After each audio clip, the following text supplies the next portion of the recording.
ಬಯಸಿದ್ದೆಲ್ಲ ಸಿಗುವಂತಿದ್ದರೆ ಬಯಕೆಗೆ ಬೆಲೆ ಇರುತ್ತಿರಲಿಲ್ಲ.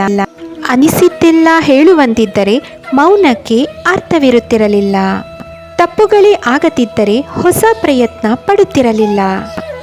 ಕಣ್ಣೀರೇ ಬರದಿದ್ದರೆ ನಗುವಿನ ಆನಂದ ತಿಳಿಯುತ್ತಿರಲಿಲ್ಲ.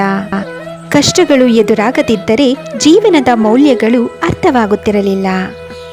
ಎಲ್ಲರೂ ನಮ್ಮವರು ಎಂದುಕೊಳ್ಳುವುದು ಭ್ರಮೆ. ನಾನು ನನ್ನದು ಎನ್ನುವುದು ಸ್ವಾರ್ಥ. ನಿನಗೆ ನಾನಿದ್ದೇನೆ ಎನ್ನುವುದು ಶುದ್ಧ ಸುಳ್ಳು.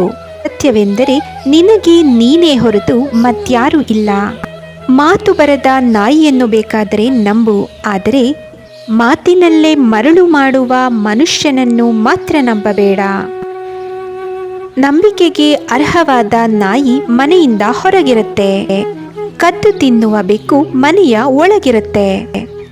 ಜೀವನದಲ್ಲೂ ಹಾಗೆ ಒಳ್ಳೆಯವರನ್ನು ದೂರ ಇಡ್ತಾರೆ, ಮೋಸ ಮಾಡುವವರನ್ನು ಸುಲಭವಾಗಿ ನಂಬುತ್ತಾರೆ.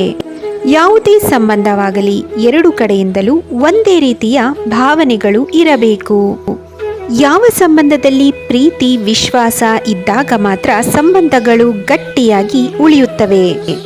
ಗಾಳಿ ಮನುಷ್ಯನ ಜೀವನಕ್ಕೆ ಎಷ್ಟು ಮುಖ್ಯವೋ, ಗಾಳಿ ಮಾತುಗಳು ಮನುಷ್ಯನ ಜೀವನಕ್ಕೆ ಅಷ್ಟೇ ಅಪಾಯಕಾರಿ. ಮನುಷ್ಯನನ್ನು ಮನುಷ್ಯನಿಂದ ಬೇರ್ಪಡಿಸುವುದು ಒಂದು ಹಣ, ಇನ್ನೊಂದು ಅವನ ನಾಲಿಗೆ. ಸಂಪತ್ತು ನೀನಷ್ಟೇ ಬದುಕು ಎಂದಿತು, ಸಂಸ್ಕಾರ ನಿನ್ನವರೊಟ್ಟಿಗೆ ಬದುಕು ಎಂದಿತು. ಸಂಪತ್ತಿನ ಸಾರ ಒಪ್ಪತ್ತಿಗಾದರೆ ಸಂಸ್ಕಾರದ ಸಾರ ಸಾಯುವವರೆಗೆ. ಜೀವನವೆಂಬುದು ಸುಂದರವಾದ ಪುಸ್ತಕ. ಜನನವು ಮೊದಲ ಪುಟವಾದರೆ ಮರಣವು ಕೊನೆಯ ಪುಟ.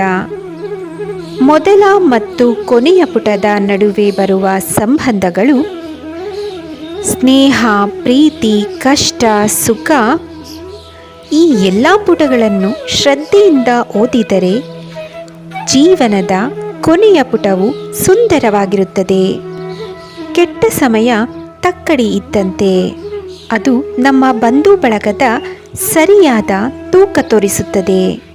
ಎಲ್ಲರನ್ನು ಎಷ್ಟು ನಂಬಬೇಕೋ ಅಷ್ಟೇ ನಂಬಿ. ನಮ್ಮವರು ಎಂದು ಅತಿಯಾಗಿ ನಂಬಿದರೆ ಮೋಸದ ರುಚಿ ತೋರಿಸಿ ಜೀವನದಲ್ಲಿ ಮರೆಯಲಾಗದ ಏಟು ಕೊಡ್ತಾರೆ. ಹಣವನ್ನು ಯಾವಾಗ ಬೇಕಾದರೂ ಸಂಪಾದನೆ ಮಾಡಬಹುದು, ಆದರೆ ಸಮಯ, ನಂಬಿಕೆ, ಪ್ರೀತಿ ಜೀವನದಲ್ಲಿ ಒಂದೇ ಬಾರಿ ಬರುವುದು.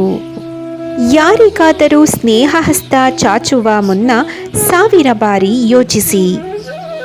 ಏಕೆಂದರೆ ಅವರ ಯೋಗ್ಯತೆ ಮೀರಿ ನೀವು ಕೊಟ್ಟ ಸ್ನೇಹ ಮುಂದೊಮ್ಮೆ ನಿಮ್ಮ ಯೋಗ್ಯತೆ ನೀವೇ ಪ್ರಶ್ನಿಸುವಂತಾಗಬಾರದು.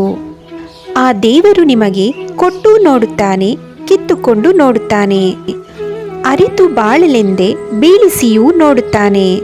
ಗೊತ್ತಿಲ್ಲದ ರೀತಿ ಮತ್ತೆ ಕೈ ಹಿಡಿದು ಎತ್ತಿಯೂ ನೋಡುತ್ತಾನೆ. ಅದನ್ನು ಅರಿತವರಿಗೆ ಇಲ್ಲೇ ಸ್ವರ್ಗ, ಅದನ್ನು ಅರಿಯದವರಿಗೆ ಇಲ್ಲೇ ನರಕ. ಜೀವನದಲ್ಲಿ ಯಾವತ್ತೂ ನಟಿಸಬೇಡ. ನೀನು ಹೇಗಿದ್ದೀಯೋ ಹಾಗೆಯೇ ಇರು. ಯಾರನ್ನೂ ಮೆಚ್ಚಿಸಲು ಪ್ರಯತ್ನ ಮಾಡಬೇಡ. ಏಕೆಂದರೆ ನಟನೆ ಒಮ್ಮೆ ಅಭ್ಯಾಸವಾದರೆ ಜೀವನ ಪೂರ್ತಿ ನಟಿಸುತ್ತಲೇ ಇರಬೇಕಾಗುತ್ತದೆ.